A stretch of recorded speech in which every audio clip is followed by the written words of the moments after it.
Bonjour à tous, nous sommes toujours le 21 septembre 2022, fin du 4e mois de challenge, et donc voici la vidéo relative à ce bilan du 4e mois de challenge. La période a donc débuté le 21 août 2022, qui était un dimanche, mais qui était surtout le grand jour où j'ai enfin eu l'opportunité de rencontrer Robitrade en réel. Cela faisait plus de 6 ans que nous nous connaissons par le biais de la communauté d'IVT et que nous suivons nos trades puisque nous avons tous les deux un profil de scalper en trading et donc on se suit d'assez près en ce qui concerne nos trades.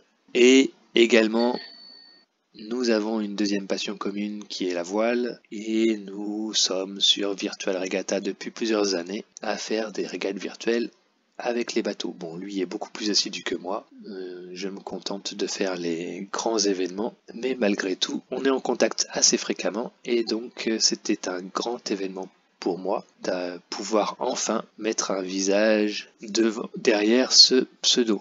Voilà, donc c'était enfin l'occasion de se rencontrer et peut-être de partager notre passion de la navigation et d'avoir la chance d'enfin naviguer sur le même plan d'eau. Donc on passe au lundi 22 août, après cette magnifique rencontre avec Robbie et d'autres amis virtuels, traders et passionnés de voile. Comme évidemment les discussions ont entre autres tourné autour du trading, le lundi j'ai eu envie d'ouvrir mes graphiques pour faire le point et voir que le robot avait pris quelques stops. Et entre guillemets, pour compenser les choses, même si on ne compense rien en trading, j'ai analysé les graphiques horaires du DAX pour trouver des configurations qui me semblaient intéressantes pour poser des ordres conditionnels sur certains niveaux. Du coup, j'ai également laissé tourner le Trade Manager pour qu'il gère mes ordres conditionnels au cas où il se déclencherait. Donc j'ai placé le Trade Manager sur le serveur où tournait déjà le robot. Je vous rappelle qu'il y a un robot qui tourne pendant mes vacances et qui se contente de trader le chapitre 19 dans certaines conditions. Donc on peut voir le 22 août que certains ordres conditionnels ont été déclenchés et qu'ils ont été particulièrement rémunérateurs. Voilà, ce qui fait une bonne journée du 22, ok, pour seulement quelques trades de prix, mais c'était des trades swing, donc c'est normal qu'avec des signaux d'unité de temps plus grande, on gagne un peu plus d'argent. Alors attention, hein, certains trades ont peut-être mis plusieurs jours à se réaliser, mais je vous rappelle que j'associe les gains ou les pertes d'un trade à la date d'ouverture du trade. Lundi, mardi, jeudi et vendredi, on peut voir principalement le robot qui tourne. Il n'a pas pris de trade mercredi, bon je sais pas pourquoi, j'ai pas été voir les graphiques j'avoue. Le vendredi 26 août, donc j'ai également ouvert mes graphiques. Ça faisait plusieurs jours que la météo n'annonçait pas de vent. Donc j'ai ouvert mes graphiques, j'ai de nouveau posé des OC, des ordres conditionnels sur des configurations horaires et vous voyez qu'encore une fois ça s'est plutôt bien déroulé. Lundi 29, apparemment pas de trade, mardi 30, mercredi 31, jeudi 1er, tout ça, et que le robot qui travaille, il a fait quelques gains, tant mieux pour moi. Vendredi 2 septembre, je suis de retour chez moi, mais je ne me précipite pas sur les graphiques. J'ai juste regardé rapidement que le robot n'avait pas trop fait de conneries et donc que ça ne méritait pas de se précipiter sur les écrans, que le bilan des vacances était plutôt positif. Lundi 5 septembre, je me remets doucement au travail. Les vacances ont fait que j'ai pris un peu de retard sur les commandes de clients particuliers. Donc voilà, j'essaie de rattraper ce retard et je ne suis pas forcément très assidu sur les écrans de trading. Je me contente de prendre un seul petit trade le lundi en manuel sur une astuce de Pete que j'ai trouvée en H1, très intéressante à trader. Bon, elle n'a pas donné grand chose, mais ça valait le coup d'être tenté. Mardi 6 septembre, je me mets vraiment devant mes écrans. Bon, j'ai rien fait le matin, j'ai attendu le premier signal du chapitre 19. Et ensuite, je me suis concentré sur le trading l'après-midi et content de voir que je n'étais pas complètement rouillé. Un bon bilan qui fait plaisir à plus 179 €. Donc tout va bien et je n'ai rien perdu pendant mes vacances. Et ensuite, ça m'a permis de préparer le live du lendemain quand même. Ça aurait été délicat de commencer par un live. J'ai préféré me remettre dans le bain tout seul, tranquille, avant de subir, entre guillemets, les conditions de live. Donc mercredi 7 septembre, premier live chez IVT depuis mon retour de vacances, soit une absence de 4 semaines quand même. Le live a été riche en échanges, avec les membres d'IVT et comme souvent, ça a perturbé ma réactivité et ma concentration et j'ai pris quelques stops. Ouais, c'est d'ailleurs pour ça que je réduis mon exposition de moitié par rapport aux conditions de trading normales. Je sais que voilà, je risque d'être perturbé et de prendre des trades de moins bonne qualité. Le bilan est négatif parce que début septembre, retour de la volatilité pour compenser le mois d'août, on va dire. En général, le mois de septembre affiche des volatilités assez importantes et cela engendre des stops qui sont particulièrement importants, vous voyez, autour de 30 points, alors qu'en scalping, on peut espérer des stops qui sont plutôt autour de 15-20 points et des fois moins. On peut descendre à 10-12, mais voilà, des stops à 30 points, on essaye d'éviter. Vous voyez, j'ai eu du mal à avoir des stops inférieurs à 30 points, et donc dès que je me prends un stop, forcément ça coûte très cher. Le bilan de la journée donc est quasi nul, j'ai quand même réussi à faire quelques trades l'après-midi pour finir légèrement positif. Jeudi 8 septembre, bonne journée qui commence par un signal chapitre 19. Puis très bon après-midi où j'étais totalement focus au trading et donc j'ai pu me concentrer à la fois sur le DAX et le Dow Jones l'après-midi à prendre des bons signaux et faire une belle après-midi avec des gains en conséquence. Donc ça fait plaisir de se dire que quand on se donne du mal et quand on reste devant ses écrans, eh bien la performance s'en fait tout de suite ressentir. Le vendredi, le vendredi on sait qu'on trade un peu moins, donc je me suis contenté de laisser faire le matin. Voilà, prendre les signaux principaux. On a commencé par un chapitre 19 qui, comme il a touché son stop win à 100 points, derrière j'ai pris la renverse en manuel. Voilà, j'ai pris un autre petit trade, mais voilà, j'ai pas forcé les choses. Le vendredi après-midi, je suis allé naviguer. Il y avait du Mistral annoncé, et j'en ai profité. Voilà, donc petit bilan, mais bon, comme la veille, j'avais fait une grosse performance, voilà, les deux se compensent, on va dire. Lundi 12 septembre, premier signal avec un chapitre 19, et les conditions nous montrent qu'il y avait une journée flux. Malheureusement, donc on peut voir que oui, j'ai pris beaucoup de trades profitant de cette journée flux. Donc évidemment, une journée flux, des trades exclusivement dans un seul sens, donc que des achats pour cette journée-là. En revanche, on peut voir que j'ai très mal exploité cette information puisque je me suis contenté de prendre des TP1 à 4 et que je n'ai pas non plus modifié mon exposition. Normalement, lors d'une journée flux, on essaie de profiter de cette journée le plus possible. Et donc, en général, j'augmente mon TP1 pour laisser plus de chance à mes trades de vivre. Et j'augmente mon exposition pour profiter pleinement des bonnes conditions de cette journée très spécifique. Eh bien, je n'ai fait ni l'un ni l'autre, eh bien, tant pis pour moi, le bilan de cette journée flux tourne autour d'une journée normale, en tout cas d'un objectif jour à peu près classique. Normalement, les journées flux, on essaye de faire 70% des gains mensuels sur cette seule journée.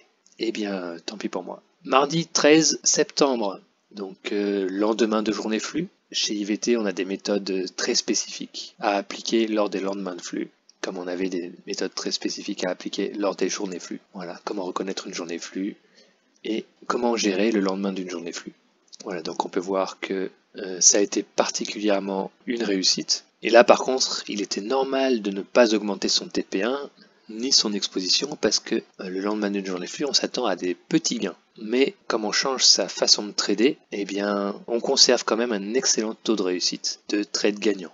L'après-midi, on a eu la chance que les US se sont un peu effondrés, nous affichant un énorme flux baissier et j'ai pu en profiter pleinement. Voilà, il y a eu une énorme annonce, tout s'est joué à 14h, sur l'annonce de 14h30 où il y a eu une chute de près de 1000 points sur le Dow Jones et une chute de 100-150 points sur le DAX. Et j'ai eu la chance d'être positionné avant et d'être présent à ce moment-là et d'être très réactif à ce moment-là et de pouvoir profiter de cette annonce. Donc je ne suis pas trader d'annonce normalement, mais on peut voir que j'avais des OC qui étaient placés sur certains niveaux, donc ce sont les ordres conditionnels qui se sont déclenchés. À la fin de journée, je me suis pris un stop et je me suis dit, voilà, j'ai fait une excellente journée au-delà des attentes. Je ne force pas le destin, je me suis pris un stop, je m'arrête. Et donc le bilan de cette seule journée dépasse l'objectif mensuel et on va dire ça compense un peu la journée de la veille puisque la veille c'était une journée flux et que je devais en profiter et que j'en ai pas assez profité. Donc cela prouve une fois de plus pour ceux qui me suivent lors des lives, qui connaissent mes phrases classiques autour du money management. Un trader a des gains très irréguliers.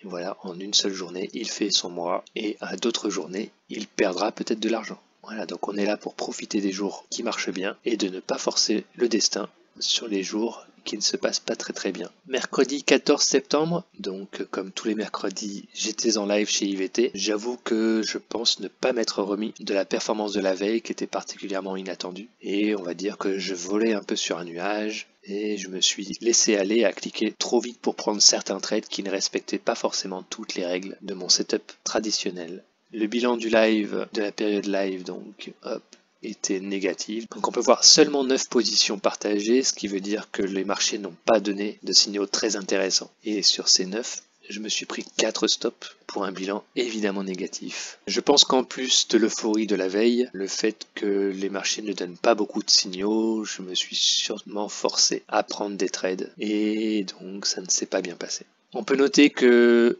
ayant été déçu du DAX le matin, je me suis concentré pleinement sur le Dow Jones l'après-midi pour, entre guillemets, récupérer la mauvaise performance de la matinée, même si on ne peut rien rattraper en trading. Mais voilà, je me suis concentré sur les US l'après-midi parce que je sais que les US me permettent souvent de gagner plus vite de l'argent. Le bilan de ce jour finit par être normal.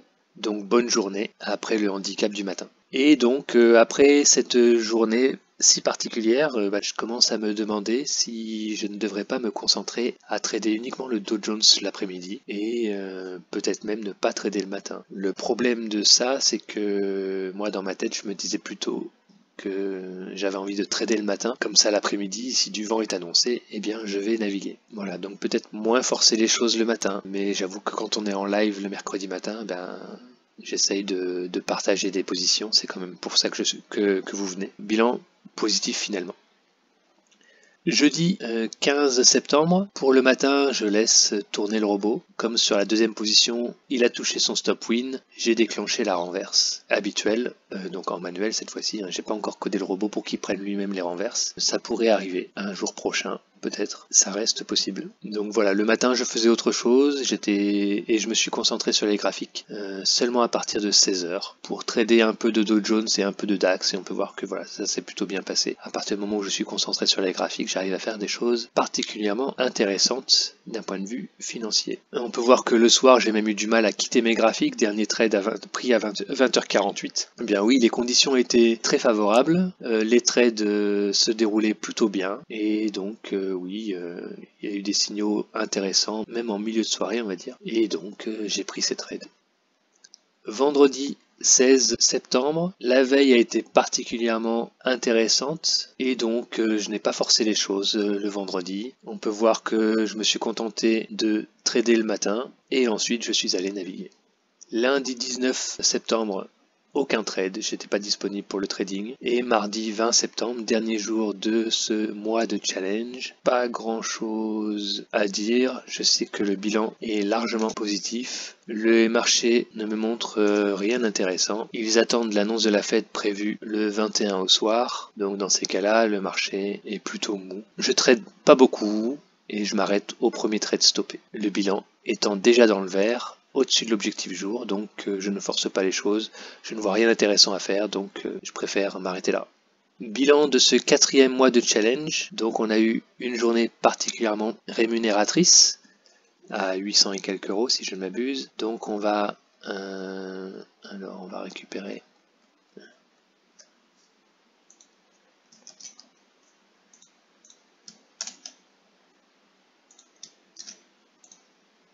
Voilà, et on va prendre que les trades du mois évidemment. Alors, où est-ce qu'on est? Ah, mais il n'y en a pas assez.